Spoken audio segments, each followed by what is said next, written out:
In this video, we are going to be talking about HubSpot meeting links, and I'm going to show you exactly how to set it up and customize it to your needs. Welcome back. If you're new to the channel, my name is Chris. I'm the owner of Boolean Automation, where we specialize in working with painting companies to free you up to do what you love. So if you work at a painting company, this is a part of a video series where we are showing you how to get the most out of HubSpot. There's a playlist where you can look at from start to finish, how to get familiar with HubSpot, how to start setting up all the different tools, and then ultimately into some more advanced stuff where we're going to help you extract all the value that we can out of HubSpot. So let's get into this video on meeting links. All right, so I'm in my settings here under general, and if you've connected your calendar, you will see down at the bottom here that you have the option to customize your meeting link name. So right here, I'm setting up this account for Luke Skywalker. So if Luke is going to be taken, because that's a very generic name, so you're going to have to come up with something that is more unique. So like I would say, I'm just curious if I do L Skywalker, probably also taken, in my case, Boolean Skywalker or something, but find whatever one works. This is just going to be the URL of the link that you are sending to customers. And again, you could just do Luke 00 and it looks like that's available, or whatever it is that you want to do there. So then we have here that says the default meeting link. So if you had multiple meeting links, it would just be, if you have a discovery call and a 15-minute conversation, by default, whenever you create a meeting link, it's automatically going to have this. So I'll come back and show you what that means later. And then we're going to go ahead and save these settings.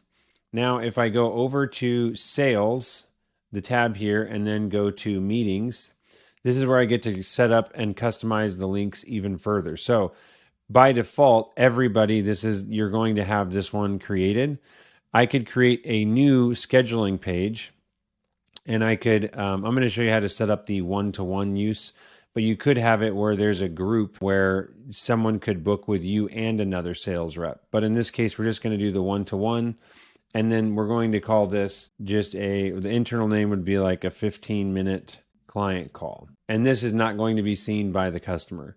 The organizer is going to be me, and then the event title. This is where you can choose, like when a customer books this appointment with you, what do you want that event title to say?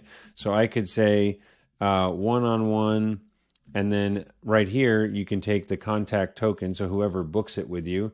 So I could do first name, and then Chris at Boolean. So that's an example, and this would show up on their calendar as well, so they could see this. So it's a one-on-one with John and Chris at Boolean. You can pull in some other tokens if you want, the company name, whatnot. And again, in the case of the painting world, you're probably not, if someone's booking a call with you, it could probably be just like a follow-up for some questions or something. You're probably not meeting in person. So I would say, like, by default, I'm just going to type in that this is going to be for a phone call. Or you could even say, like, I will call you on your cell or something like that. That's just going to be what shows up. So it's not going to say that it's at your business office or something.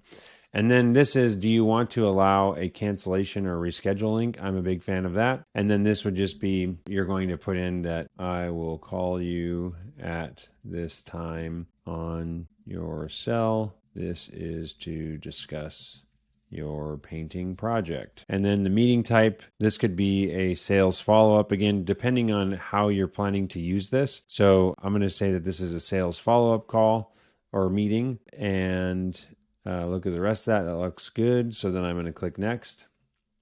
And now this part is also interesting because it would be, what do you want to, or first of all, what do you want the URL to be? So it's defaulting to what I put in as that internal name. I could call this just a client call, and payment's not really relevant in the painting world. We're not going to charge someone to meet with us. And then this is the title that you want to have right here. So meet with Luke Skywalker. That makes sense. The duration options, I'm going to say 15 minutes is the purpose here. So change it to that. And now this part, obviously you pick your time zone. It should default to the correct one, but I would definitely recommend not allowing people to book you at any time in the day. and instead be like, I am open for calls with customers between 10 a.m. and 1 p.m.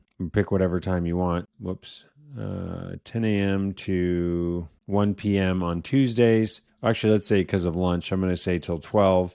And then I'm also available on Tuesdays from 1 p.m. after lunch until 2 o'clock. So you can do that. So this would be available on Tuesdays from 10 to noon and 1 to 2, and on Thursdays from, we'll say, 3 p.m. to 5 p.m. So you can set this up however you want, but that's just, again, I recommend not letting someone just mess up your whole calendar. But if you have a block of time where people can schedule, that's kind of nice. On the form here, definitely recommend adding in the phone number field or their mobile, so mobile phone. And this is just the properties that they need to fill out when they're contacting you. So I like putting in a custom question here that's just like, what is this call regarding? And they can fill that out.